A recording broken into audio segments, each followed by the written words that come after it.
The Phantom Tollbooth by Norton Juster. Chapter 7. Read to you by Mrs. Shoemaker.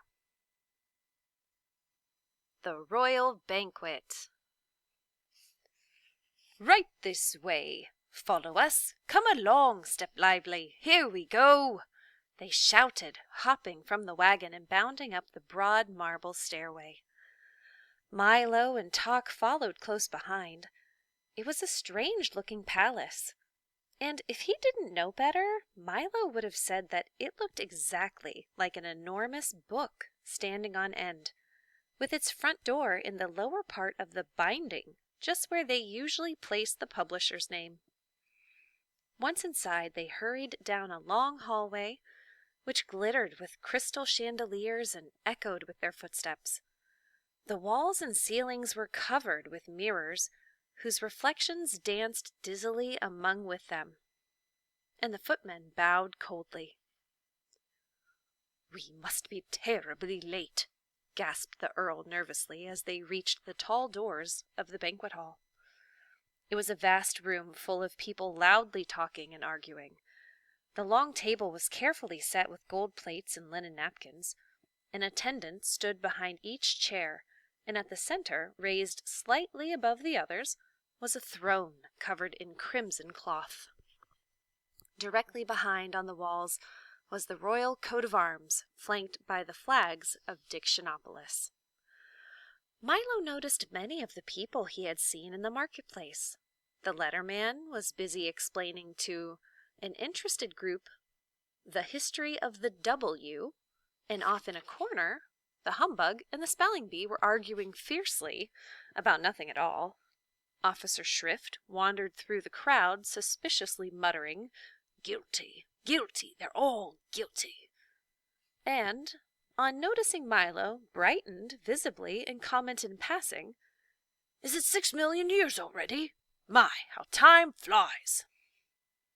Everyone seemed quite grumpy about having to wait for lunch, and they were all relieved to see the tardy guests arrive. "Certainly glad you made it, old man," said the humbug, cordially pumping Milo's hand. "As guests of honor, you must choose the menu, of course." "Oh my," he thought, not knowing what to say. "Be quick about it," suggested the spelling bee. "I am famished. F-A-M-I-S-H-E-D.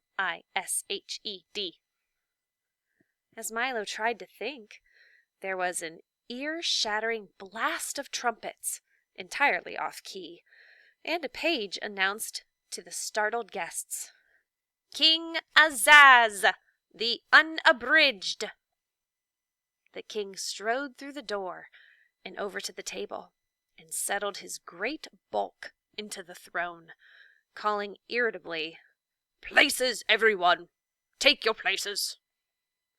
He was the largest man Milo had ever seen, with a great stomach, large piercing eyes, a gray beard that reached to his waist, and a silver signet ring on the little finger of his left hand. He also wore a small crown and a robe with the letters of the alphabet beautifully embroidered all over it. "What have we here?" he said, staring down at Talk and Milo, as everyone else took his place. "If you please," said Milo, "my name is Milo, and this is Talk. Thank you very much for inviting us to your banquet. I think your palace is beautiful." "Exquisite," corrected the Duke. "Lovely," counseled the minister. "Handsome," recommended the Count. "Pretty," hinted the Earl. "Charming," submitted the Undersecretary. "Silence," suggested the King. "Now, young man, what can you do to entertain us? Sing songs? Tell stories? Compose sonnets? Juggle plates? Do tumbling tricks? Which is it?" I can't do any of those things," admitted Milo. "What an ordinary little boy," commented the King. "Why, my cabinet members can do all sorts of things. The Duke here can make mountains out of molehills. The minister splits hairs. The Count makes hay while the sun shines. The Earl leaves no stone unturned. And the Under-Secretary," he finished ominously, "hangs by a thread. Can't you do anything at all?"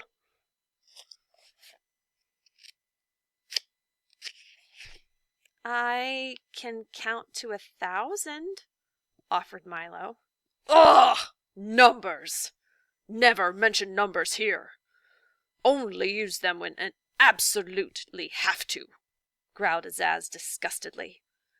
"Now, why don't you and Talk come up here and sit next to me, and we'll have some dinner." "Are you ready with the menu?" reminded the humbug.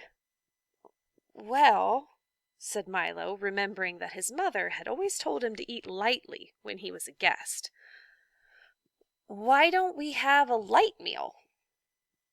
"A light meal it shall be!" roared the bug, waving his arms. The waiters rushed in, carrying large serving platters, and set them on the table in front of the king. When he lifted the covers, shafts of brilliant-colored light leapt from the plates and bounced around the ceiling, the walls, across the floor, and out the windows. "Not a very substantial meal," said the humbug, rubbing his eyes, "but quite an attractive one. Perhaps you can suggest something a little more filling." The king clapped his hands, the platters were removed, and without thinking, Milo quickly suggested, "Well, in that case, I think we ought to have a square meal of—" "A square meal it is!" shouted the humbug again. The king clapped his hands once more, and the waiters reappeared carrying plates heaped high with steaming squares of all sizes and colors. "Ugh," said the spelling bee, tasting one. "These are awful." No one else seemed to like them very much either, and the humbug got one caught in his throat and almost choked. "Time for the speeches," announced the king as the plates were again removed and everyone looked glum. "You first," he commanded, pointing to Milo. "Your Majesty, ladies and gentlemen," started Milo timidly, "I would like to take this opportunity to say that in all the—" "That's quite enough," snapped the king. "Mustn't talk all day." "But I'd just begun," objected Milo. "Next!" bellowed the king. "Roast turkey, mashed potatoes, vanilla ice cream," recited the humbug, bouncing up and down quickly. What a strange speech, thought Milo, for he'd heard many in the past and knew that they were supposed to be long and dull. "Hamburgers, corn on the cob, chocolate pudding, pudding," said the spelling bee in his turn. "Frankfurters, sour pickles, strawberry jam," shouted Officer Shrift from his chair. Since he was taller sitting than standing, he didn't bother to get up. And so down the line it went, with each guest rising briefly, making a short speech, and then resuming his place. When everyone had finished, the king rose.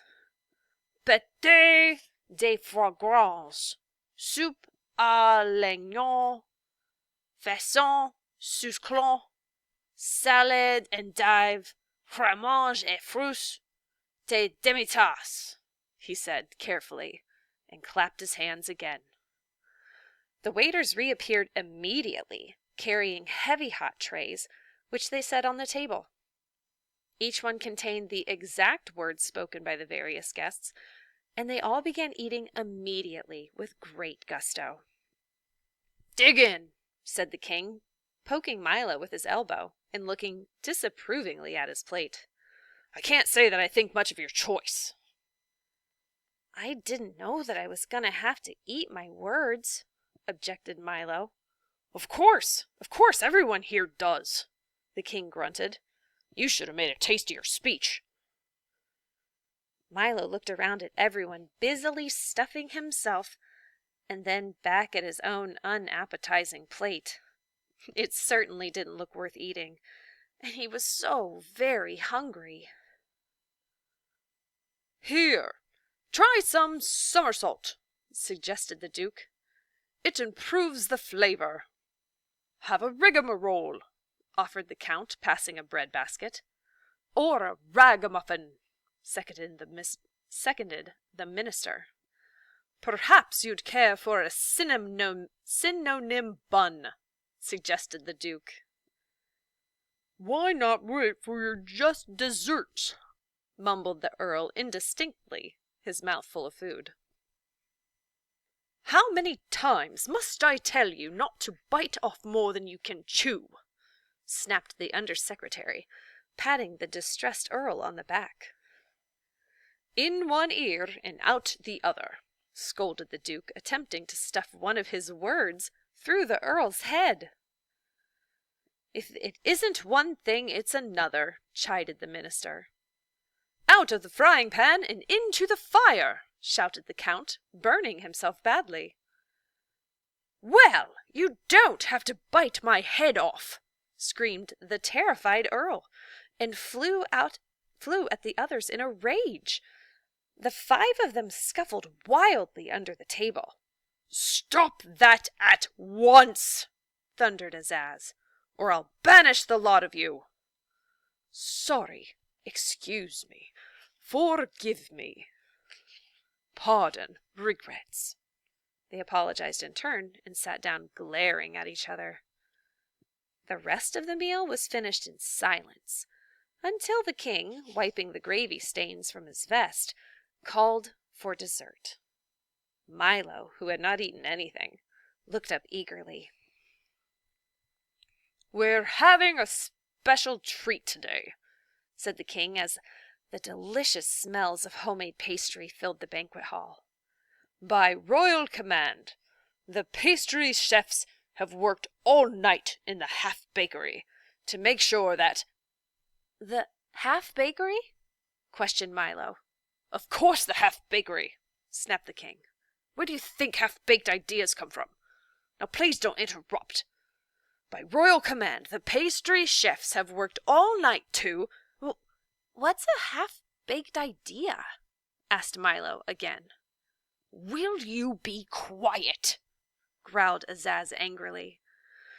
But before he could begin again, 3 large serving carts were wheeled into the hall, and everyone jumped up to help himself. "Oh, they're very tasty," explained the humbug. "But they don't always agree with you. Here's one that's very good." He handed it to Milo, and through the icing and nuts Milo saw that it said, "The earth is flat." "People swallowed that one for years," commented the spelling bee. "But it's not very popular these days, DAYS. He picked up a long one that stated, "The moon is made of green cheese," and hungrily bit off the part that said cheese. "Now there's a half-baked idea," he said, smiling. Milo looked at the great assortment of cakes, which were being eaten almost as quickly as anyone could read them. The Count was munching contentedly on "It never rains but it pours," and the king was busy slicing one that said, "Night air is bad air." "I wouldn't eat too many of those if I were you," advised Talk. "They may look good, but you can get terribly sick of them." "Don't worry," Milo replied. "I'll just wrap one up for later." And he folded his napkin around. "Everything happens for the best."